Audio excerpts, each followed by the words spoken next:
दोस्तों नमस्कार, स्वागत है आपका हमारी इस वीडियो में। दोस्तों वीडियो के अंत तक जरूर बने रहिएगा।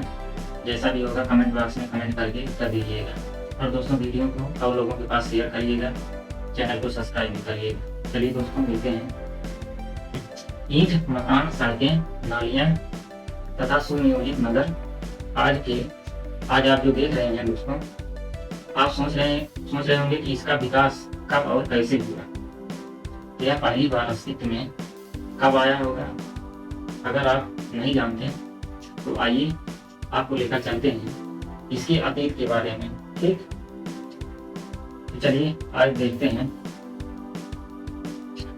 दोस्तों। जी हाँ, हम बात कर रहे हैं सिंधु घाटी सभ्यता की, इंडस वैली सिविलाइजेशन, जिसे हड़प्पा सभ्यता के नाम से भी जाना जाता है। यह सभ्यता सिंधु नदी के किनारे विकसित हुई। जी हाँ, सिंधु नदी के किनारे विकसित हुई थी।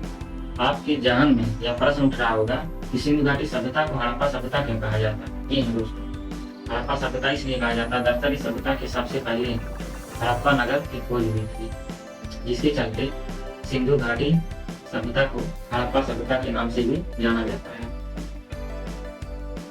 आमतौर पर अगर देखा जाए तो इतिहासकारों के बीच यह परंपरा रही है, जब भी किसी नई सभ्यता की खोज होती है तो सभ्यता के सबसे पहले खोजे गए नगर के नाम पर उसका नामकरण कर दिया जाता है। जी हाँ, ऐसे में हड़प्पा नगर की खोज 1921 में दयाराम साहनी ने की।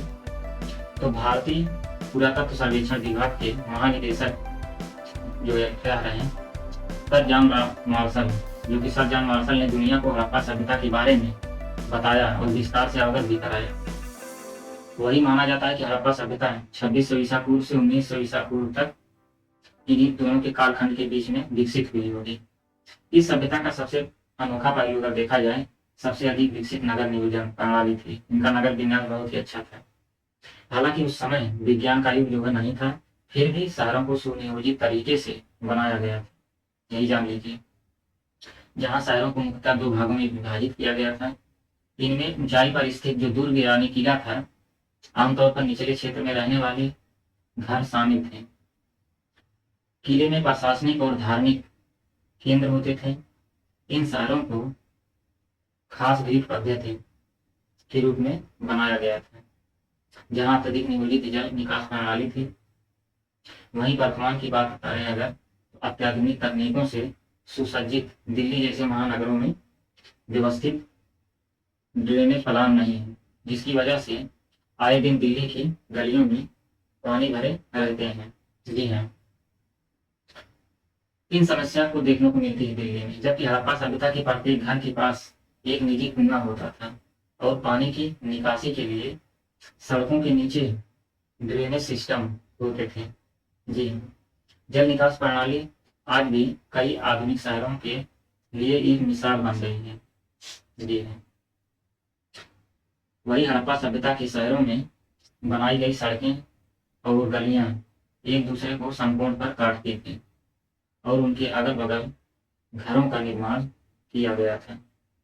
इन घरों को बनाने में हड़प्पा लोगों ने पकी हुई ईंटों का उपयोग किया था। साथ ही सड़कों और अन्य संरचनाओं के निर्माण में भी ईंटों का प्रयोग किया गया। जी हाँ, ईंट एक निश्चित अनुपात में बनाई गई थी, जिससे निर्माण में एक रूपता आई, जो उनके समान घर, समान सड़कें और व्यवसायिक बंदरगाह बताते हैं कि उनका समाज संगठित था। तो वहीं मोहरे और वजन मापने की प्रणालियों से भी संकेत मिलता है कि उनका व्यापारिक जीवन भी संगठित और सुव्यवस्थित था।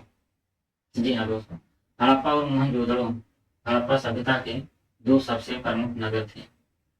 इसके अलावा धौलावीरा, कालीबंगा, राखीगढ़ी और लोथल जैसे अन्य महत्वपूर्ण नगर भी थे। जी हाँ दोस्तों, हड़प्पाई लोग कृषि से, कला और व्यापार से भी जुड़े थे। वे कपास की खेती करते थे और उनसे वस्त्र बनाते थे। वहीं पुरातात्विक साक्ष्यों से यह पता चलता है कि उन्होंने मेसोपोटामिया जैसे लंबी दूरी की सभ्यताओं के साथ व्यापार भी किया। अंत में आइए नोट करते हैं आज का अभ्यास प्रश्न। जी हाँ दोस्तों, हड़प्पा नगर की खोज किसने की थी? पहला सवाल। विकल्प ए दयाराम साहनी, विकल्प बी एन जी मजूमदार और विकल्प सी राखाल दास बनर्जी, विकल्प डी है आर.एस. बिष्ट। चलिए दोस्तों, इस सवाल का जवाब कमेंट बॉक्स में दीजिएगा। मिलते हैं नेक्स्ट वीडियो में, तब तक के लिए जय हिंद दोस्तों, नमस्कार।